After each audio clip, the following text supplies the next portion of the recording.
that when you go to someone, yes, you go to a person, and you tell him the truth to his face. It's something that is very hard to accept, very hard to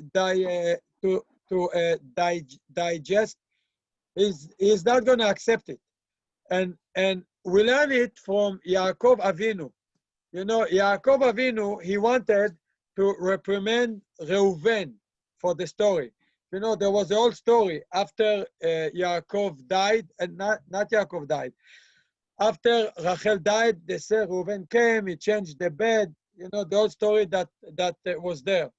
So Yaakov waited until before he died for many years, and then he reprimanded. He said, "As chilalta yetzuya Allah." The meaning is, he didn't want, I will say in Hebrew, להדביק לו את האמת בפרצוף. He didn't go and stuck the truth to his face. He's going to rebel against you. He's not going to accept it. Fine? So, you have to know how to do it step by step. And that's what it is. And you know what? That's what I see exactly, you know, in our days. I'm trying exactly, you know, to tell people the truth to the face, and you see it, and you know, it's a very, very hard mission. It's a very hard mission. Just to wait, you know, you need a lot of patience, and to wait and wait and wait until you tell the people everything, what happened, and you know, in the right way. And you know, that's what happened with the letter. You know, I sent this letter basically saying all the truth. And the reason why I wanted to send it, I'm sorry, the reason why I wanted to send it to this journal is because sometimes they open it to a discussion, as an open discussion, if people should wear masks or not. So basically, I wanted to say, it's not a discussion. It's like you have a discussion. Are you allowed to drive on Shabbos or not? I mean, we have one halacha. It's not a discussion. And my point was, and you know, I put the topic, stop giving legitimacy to false halachot. And I said, this is a clear-cut halacha. And when you give a legitimacy, it's worse. And I mentioned that Sdom, you know, Sdom was destroyed. And the straw that broke the camel's back was when they wanted to give a legitimacy to a certain averah. The meaning is, they were doing a lot of averot. One of them was Mishkat Zechur, but they wouldn't get, I'm sorry, but they wouldn't get, I said the bracha before. Sad, yeah. But they wouldn't get destroyed. But only when they wanted to give a legitimacy to this, that was. So I said the same thing. If someone is doing something wrong, and he knows that he's doing something wrong, at least it doesn't give a legitimacy to something that is not the halacha. But when you try to make the non-kosher kosher, that's the worst thing. And that's what I told them. And then I said the following. You know, everything in a short way. I have letters and I heard words from many Rabbanim and Dayanim. And as I told you, many Dayanim and the halachot who ruled simply that Dina de Malchut Dina applies here in Brooklyn. In New York, Rabbi Asher Weiss, Shlita wrote a whole kuntres, 100 plus pages. It's a simple halacha. And I added, I didn't see any detailed written halacha with dealt with all these issues and permitted it. I didn't see. It's like, you know, in Brooklyn here, I tell people not to carry on Shabbat. I said, that's what I hold. But, you know, those that carry on Shabbat, at least they have, you know, a whole book. When I studied Eruvin back then, there's a whole heavy book like this, Om Ani Choma, from Rav Menashe Klein, one of the Gdolei Ador. His argument with Moshe Feinstein. But at least you have a sevara. You have a sevara in Borough Park. He said that you're allowed to carry. Okay, I disagree with this. I say asur, but you have a sevara. You have an opinion, and every point in halacha they argue point after point. Then they brought a letter for Chacham Ovadia Yosef, but they have something. Here, nobody say anything. I didn't see any tshuva. It's the opposite. Rav Asher Weiss in 150 pages or more, you know, strictly that Dina de Malchuta, the law of the land, apply here. And all the Dayanim, I send the letter, they all say it's simple. It's simple. So look what I added. I took into consideration many issues, all the issues, like the claiming that any issues that the tzibur might raise, such as the politics among the politicians or other people doing demonstrations, some restrictions on the shul, or some say the mask doesn't help. It's all these kind of things. I don't have time to speak about it now. But when you study the halacha and all the Rishonim, you study the Rashbam in Bava Batra, and you study, you know, the Sugya, I think, in Natarim Daf Kafchet, I think, and the Rashba, and the Ran, and the Shitot, you see there's a certain way. And then you know how to do it. And it's not that somebody say common sense. Oh, common sense. The politics among the Goyim, everything is good. Oh, they make a certain rule. I think it's against the shul. That's what you think. Oh, everything is good. But he said, Moshe Feinstein in Chelek Aleph, Siman Ayin Bet, B'Choshen Mishpat, say those halachot are very hard to make a decision. And I saw similar things in Shuta Rashba, I think in Chelek Vav, I'm not sure, in Chelek Vav, Resh Nun Daled, I think, and in another place. Very hard to make a decision on this. And some people come, 1, 2, 3, everything is okay. Just to tell you one thing, it's like, you know, so many people come to me, you know, especially this week. I told someone in my shul, that's the law, that's the rule. But somebody come do whatever they want. But, you know, don't even listen to the rabbis, which this is asur according to everyone. And I told someone to put a mask. So he told me, it doesn't do anything. Now, first of all, can you imagine that someone come to tell the rabbi of the shul halacha as if I don't know this? As if I don't know. Oh, it doesn't do anything. So first of all, I say, you know, I tell him, look, I say, you know, I believe, look, imagine, let's say I am a landlord. Now, I believe that heat in December doesn't do anything. I believe heat you need only in January. I believe heat in December, it's still good. I believe that you don't need to put it in December. I believe that it doesn't affect the health of the body. I believe that that if you don't put it in December, nobody gets sick from the house if there is no heat. That's what I believe. I believe that heat in December doesn't do anything. I believe in it. So now I have a tenant. I don't want to give him heat. So he come and tell me, you have to give me heat. That's the law. I say, no, I don't believe that the heat is doing anything. Heat is not doing anything in December. I don't believe it's doing anything. He said, what does it mean? I'm cold, but I don't believe it's doing anything. So who cares what I believe? You have a law, you have to follow it. So I don't care what this guy believes about the mask. Who cares what you believe? You have a law, you have to put. It's over. Don't be an anarchist, do whatever you want. And especially here, you have many doctors that say it helps. You have others say it doesn't help. It's not worth it to go start to argue about it. And you know, it's a fact. You know, they say it doesn't do anything, and you right away can see that it's a lie. Because imagine a place you have 1,000 people and no one wear a mask, right? Nobody. And you have 2 guys that are sick. So obviously, when they go out, many are going to be sick. Now imagine the same scenarios and everyone have a mask. You want to tell me the result is going to be the same? It could be some people are going to still be sick with the mask. But you want to tell me that it's the same, that it doesn't do anything? Garbage. Why are you telling me this? And there are many, many other things. So why you make your own decision if you have a rule or if you have a law? That was only one thing. The bottom line, you have a law. If 2 people argue, you hold it doesn't help, I'm not going to challenge you. If you hold it doesn't help, or that's what you hold. But the other doctors hold that it does help. So why you do what you want? So follow the law of the land, and that's the bottom line. And you know, I also say, if you don't believe that it helps, don't come to shul. You know, the government say, since you wear a mask, you're allowed to come. The mask comes to enable you to come. So if you don't believe in it, so don't come. If you think it's not doing anything, so don't come. That's you know that's what it is. But you know, I also said they could have told you put a mask size 3.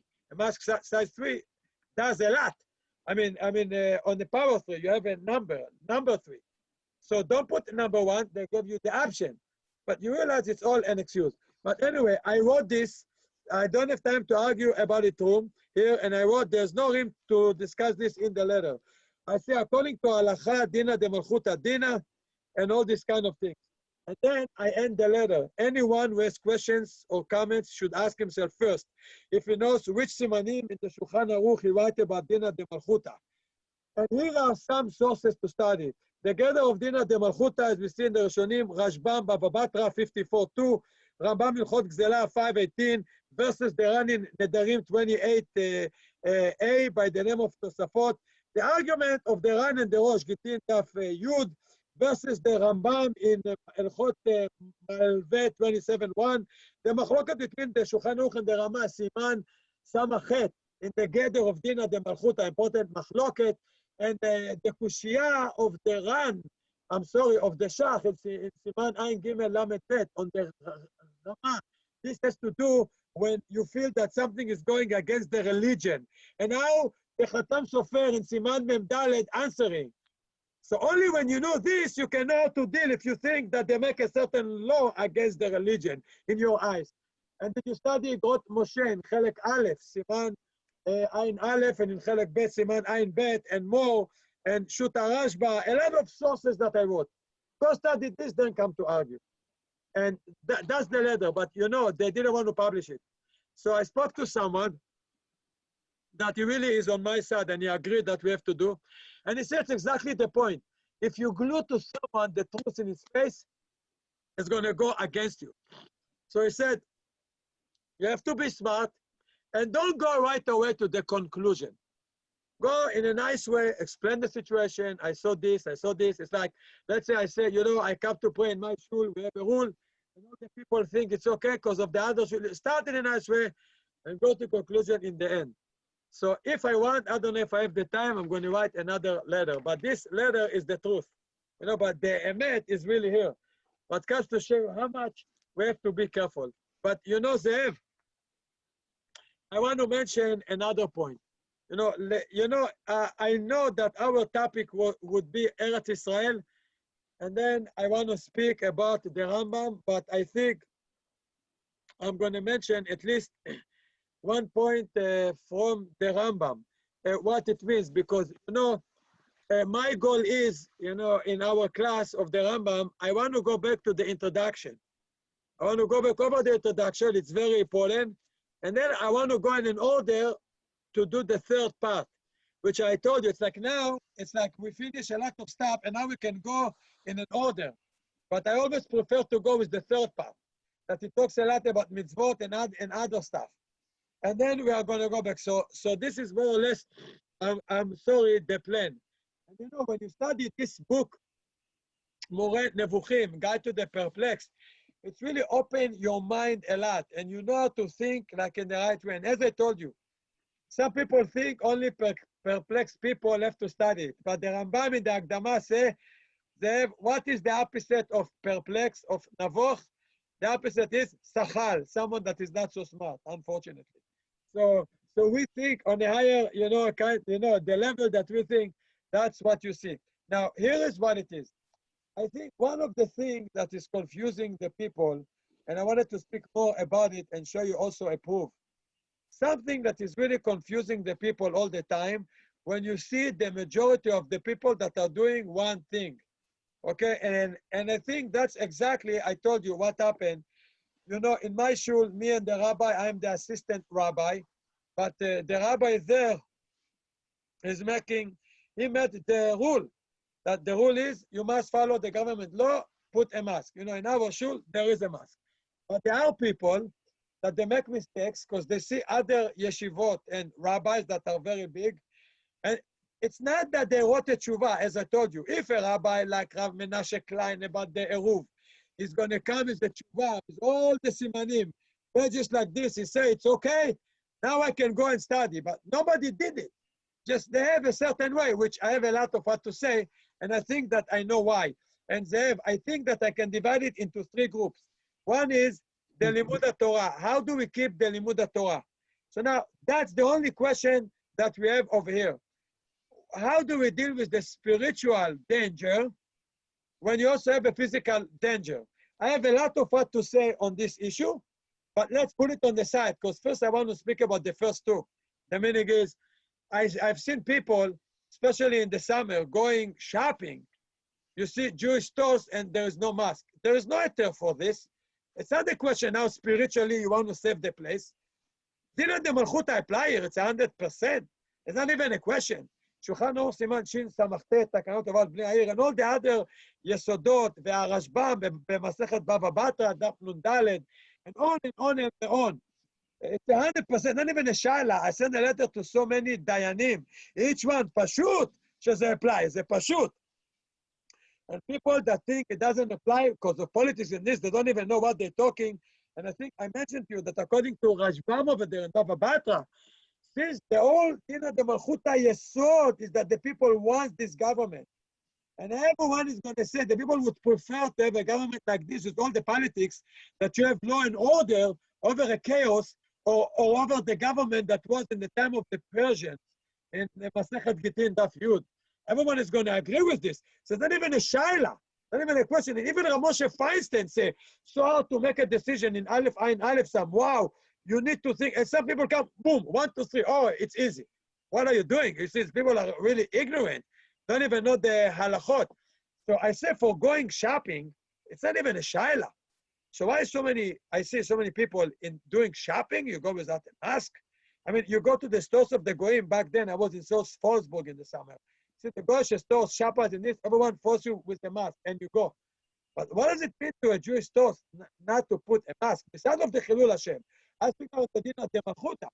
But this is besides of the Sakana, Chilul Hashem, and Moshe Feinstein in Chelek Bet, Choshen Mishpat, Siman Ayin Bet, Mishum Eva. You must study this part too. Another reason, you have to see what he says. And also, Bava Batra Daf Zayin, another sugya, which is Takanat Bnei Ha'ir, She'iskimu Bnei Ha'ir. This may not be a sin if you break, but you still have to follow the Takana of Bnei Ha'ir. Kofit ze not Chuma or whatever it is. But the din of the Malchuta, it's an Avera, וזה חמור, זה 7 מצוות בני נוח for the Goyim.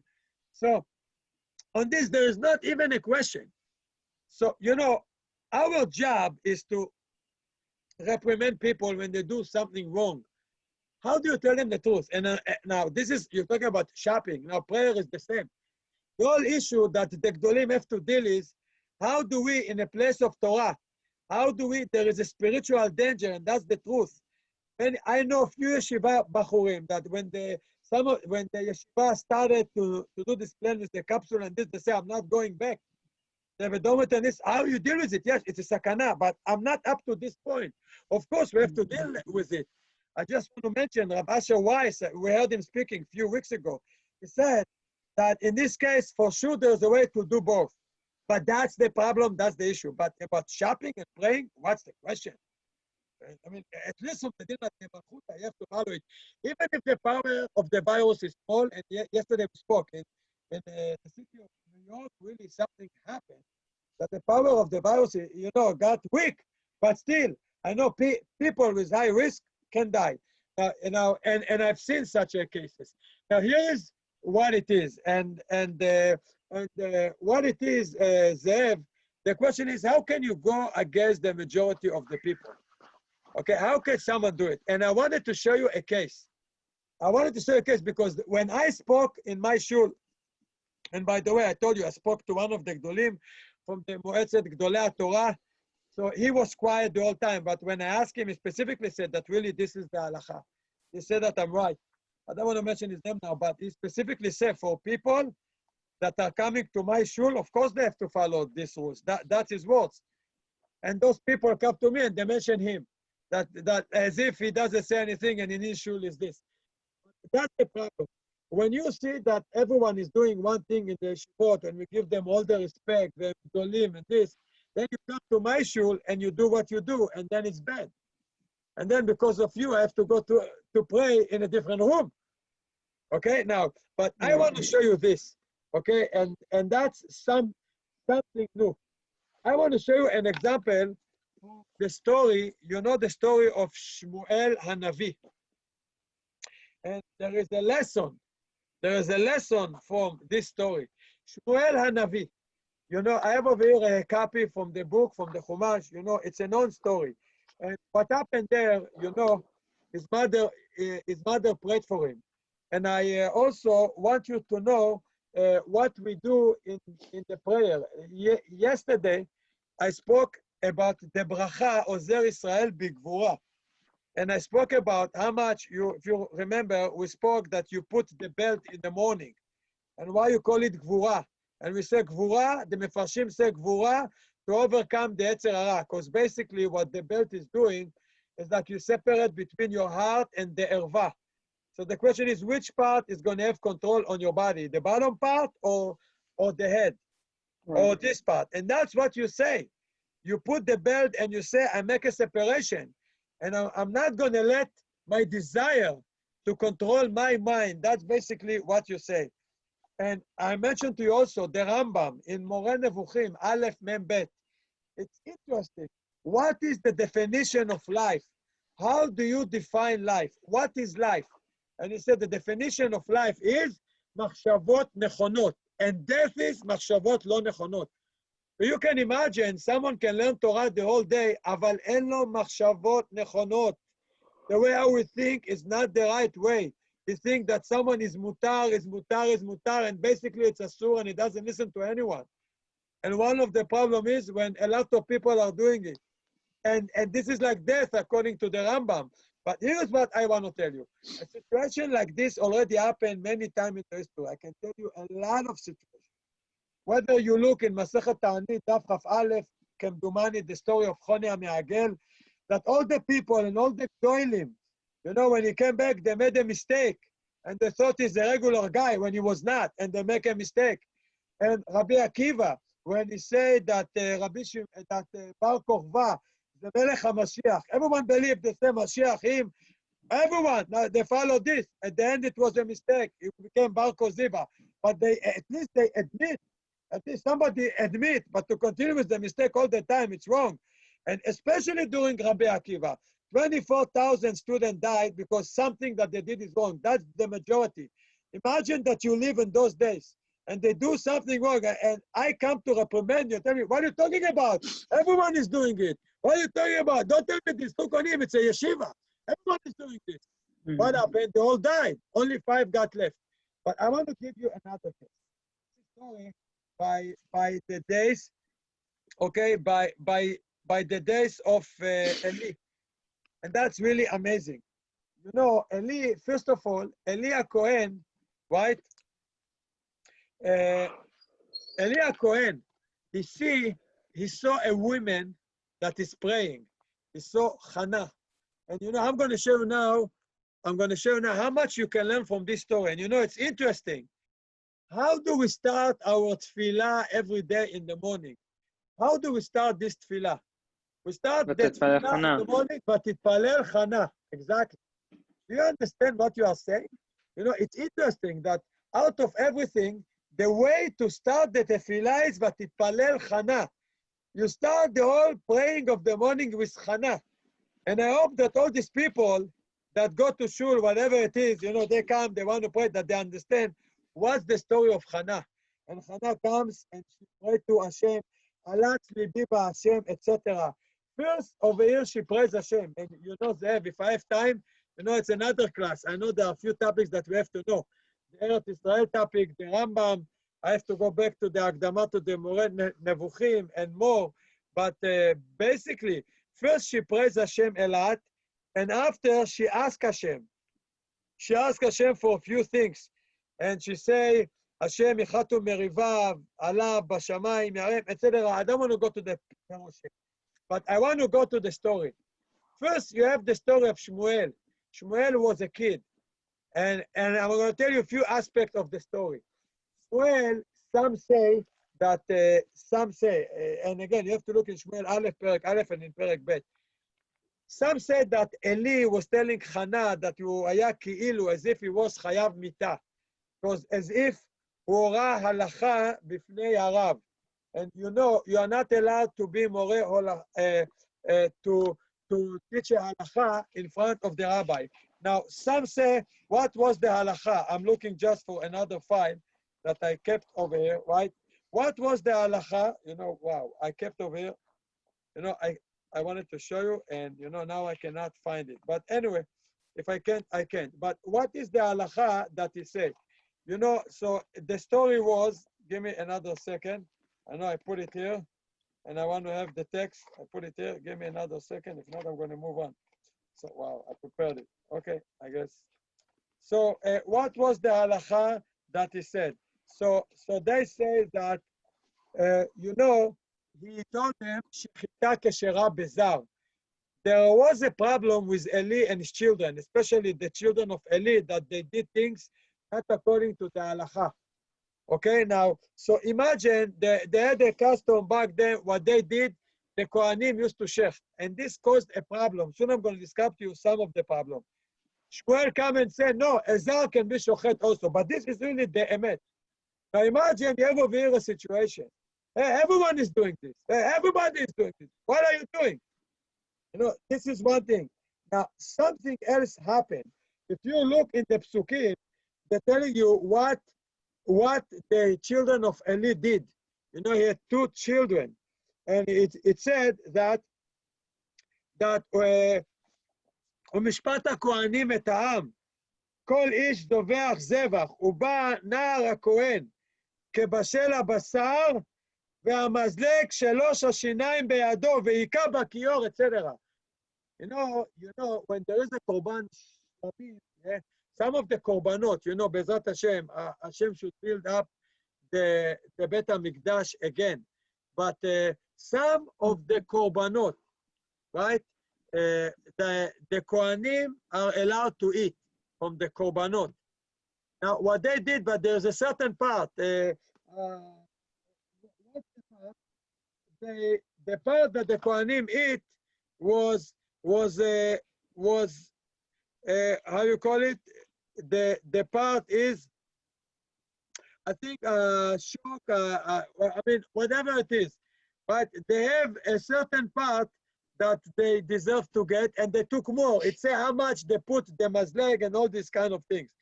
Also, it's a בטרם יקריבון את החלב. You know, the Kohanim are not allowed to eat before they put the chalev, and they did it before. Now imagine that they do it all the time. And now when you do it all the time, it's become okay. And now what happened? It's exactly like I told you. Used to be in the community a situation, you have a Sefer Torah, and people come, they used to shake hands, say Chazak u'Baruch loud when the next guy come, and that was asur. It's a big issue. And how many times I spoke about it? The Shulchan Aruch in Kuf Mem Dalet, Kuf Mem Vav, the Mishnah Berurah there, Zohar in Parashat Vayakel, Bet Yosef in Siman Kuf Lamed Hey, and more. And you know, but you see Bnei Torah doing it. It's like sometimes you see regular guys.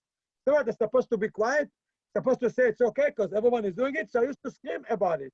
And you remember the speech that I gave, they put it on YouTube, etc. Now, when the virus came, they stopped doing it. But I'm saying it happened in so many schools. What's going on? The point is, when you see that a lot of people are doing something, it doesn't mean it's okay. That's what happened then. And the people, imagine I go there and I tell people what you do is wrong. And they say, what are you talking about? You have Eliah Cohen is very big, even though after they say reprimanding his kids. But you don't know what happened in public. It could be that was between him and them. But a lot of things were wrong, and everyone is doing it every day. Shmuel Hanavi come, and eventually is changing everything. Everything is being changed. The meaning is, it could be a situation, you have korbanot, you have this, everything is done in the wrong way. It could be someone is bnei blial, how they call them. But it could be, to the public, they don't see that. And Behemet, it say, Eli tried to reprimand this kid. But what do you see in public? Do you see in public all the signs say everything is asur and it's not this way? Do you see in public that they said the Kohanim are not allowed to eat before they were maktir the chalev and all the other stuff?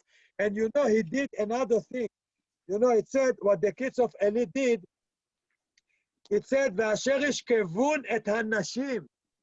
What does mean asher yishkevun et hanashim?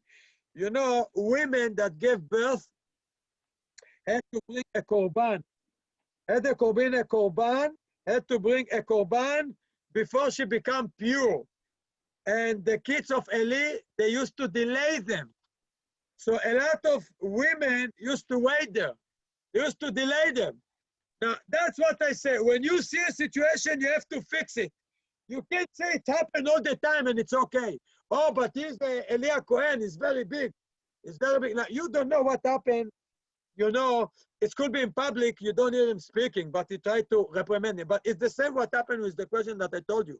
When I went to this big rabbi and I asked him the question, he's very big, he's in Moetzet Gdolei Torah, he specifically said that I'm right, you have dinner de malchut, and this, that's really the halacha. That sometimes there are changes. Now, you don't hear this in public. And again, I'm telling you, I think the changes are because you have a spiritual issue with a pikuach nefesh issue, but here you have also other issues and chilul Hashem too. Now, I'm not coming to say I agree or not with him because I don't speak about this one, but something is there, but they do not they do not advertise the halacha. So when the halacha is not being advertised, it's not like the case again of the carrying on Shabbat, which I hold asur, but you have Rav Menashe Klein with the heavy book. You can't just follow the majority when you open all the books and the books are telling you the opposite. And not only this, you know, Gemara in Masechet Brachot, Daf Yutet, and the Rambam, they say, in a place that you have Chilul Hashem and Osim Kavod LaRab. And Kavod L'Shum Rab, if you have a Chilul Hashem. And here, of course, there was a Chilul Hashem. You can't just go, now, I want to show you the Rambam. And this go to the Rambam, I'm not sure where it was, but let's try to open. Zev, I'm almost done, okay? This Rambam is exactly, I'm going to open it now. This is Rambam, and I think it's in Chot Talmud Torah. Let's see if I'm right. Hey Gimel. You know, I have to remember so many Mekorot. Let's see what he writes. Is Perek Hey? I need Perek. Oh, Perek Gimel, Ulai. Halacha Hey. Let's see where it was. Just give me a second. Halacha. No, it was. I think it was in the next one. Wait, give me a second. The next one is. Let's try to see here. Just give me a second. If I find it. Look what it is. Halacha Gimel. Ze Rambam, ze lo ani. And all this again. You have to understand. You know, like many people say, hey, you know, see everyone. First of all, you see that the majority is not a question. You can say I follow the majority if it's wrong. Again, if a big Rav come and say halacha with all the shitot, then it's something else. But it's not what happened here. It's the opposite. All those that came with tshuvot, and I have them say specifically asur. But here is what it is. Hey, first of all, if there is a chilul Hashem, en kavod la'arav. We learn this from Pinchas and Gemara in Brachot, Daf Yutet. Pinchas שהוא הורה הלכה לפני משה. But here you have even more. It's not only when you have chilul Hashem, but of course, here it's like during the summertime when by the stores of the goyim they all put mask, follow rules, and Jewish people come in the summer to this town and they open the old stores and no mask is a chilul Hashem. And a few people came and spoke about it, and I heard from people that goyim came and told them.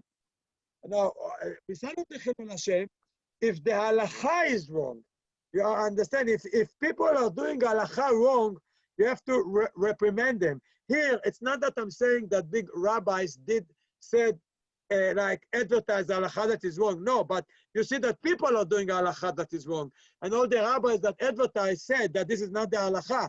You can follow the majority. אומר לך פה הרמב"ם בהלכה ה' באסור, הוא אומר, where is this?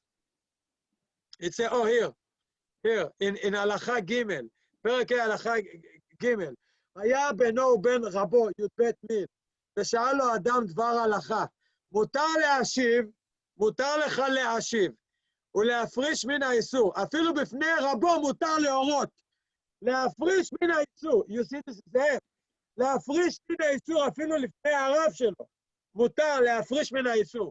That's what I say. If somebody got an aliyah לתורה and is going to say חזק וברוך, מותר לי to come and tell him שזה אסור, because the guy is going to start and read in the Torah.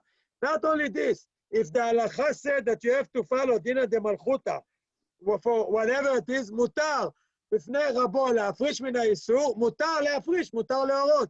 כיצד, כגון שראה אדם עושה דבר האסור, מפני שלא ידע ביסורו, או מפני רשעו, רשאי להפרישו ולומר לו, אפילו בפני רבו. גם אם הרב לא נתן לו רשות. והוא אומר, כל מקום שיש חילול השם, אין חולקים כבוד לרב, לא חולקים כבוד. וזה הרמב"ם אומר את זה. לכן אני אומר, we have to be מתחזק, especially in nowadays. I try to speak and say and warn the people, you have to know, do not look on the majority. Look, go ask poskim that are giving you a pure halacha. Ask any posek. Don't look and take an advantage what majority of people are doing. And not only this, you can't just go and make your own halacha, because in one place it could be there is a horat sha'ah, and the marad de atra hora for a certain way for the limud Torah only, more or less. You can't just go say in one place they do it, so I do it also in my place. You can't do that. Okay? And that's more or less was for this issue. So we have to be, of course, very, very careful on this. And I think yesterday I brought what Rabbi Sachs said, and I brought the video. And he says something that is very important. How come you see a tzaddik and that the tzaddik suffer? And he said, the rabbi, for many years, he didn't have an answer. And now he said, actually, I have an answer. And it's very deep in philosophy. It's very deep. He said, Hashem doesn't want you to know. It doesn't want you to know this, because if you know this, then if something is bad, you are going to let it go. Hashem wants you to fight against bad. Against everything that is not the truth and is bad, you have to fight. So now, when you see tzaddik veralo, so you despise the bad. You despise all this kind of things. So you have to fight it. You have to fight injustice. And you also have to fight when you see halacha that they are not emet. Anything that you see that is not emet, you have to fight. And, you know, we have the kedusha of the chaim. And, you know, when I see a case, you know, in Eretz Israel, the situation was much worse. And during the time that people are dying and the pandemic was strong, to see someone, someone that is a Rav, is doing like 1,000 people in one shot, in one place, when you know for sure that people are going to die, and after one of the Gabaim come and say that he thought about it, and you have to pay a price, you know, to keep, you know, the institution. This was only a wedding, not even for the Limud Torah. You know, it's not the derech that you make a calculation. In a case that you know for sure that people are going to die. I mean, we know in halacha, if the goyim come and say, give us just one guy or we kill everybody, then let them kill everybody. Of course, you know the sugiyah that I spoke 2 weeks ago about the shoot Meharik, I think in Siman Kuf Samachet, and shoot also Shvut Yaakov in Kuf Yud Zayin, Mishpat Kohen Kuf Mem Daled, about if a woman can, you know, give herself still to go to someone to save a lot of people from a town, that they learn that that's different and she's allowed to. I don't want to go into this. But in general, you see how much chashivut we have to the chaim of a person. And it's not a joke. It's not a joke. And in Tzitz Eliezer, he deals with a question that I think in Chelek Chet, that if someone has a medicine, and if he's not going to take it, 50-50 chance he's going to live. But his friend, if he's not going to take it, he's going to die for sure. You see, your life comes first. You see that even 50-50 chance life, what the power they have, even on the cheshbon of somebody else. And someone want to, on a safek, pikuach nefesh, go make everything hefker. You know, so we have to be very, very careful. But anyway, that's one point that I wanted to speak. And I specifically, you know, I wanted to speak. And a lot of people, what they do now, it's wrong. And they should know the truth. That's what I say. Don't do things without knowing the halacha. We have a certain halacha, we have to know the truth. So Be'ezrat Hashem, we should be mitchazek, and I really hope that everyone is going to know the truth, and Be'ezrat Hashem, this pandemic is going to go away, and we should see Geula Shlema b'mehera b'yameinu.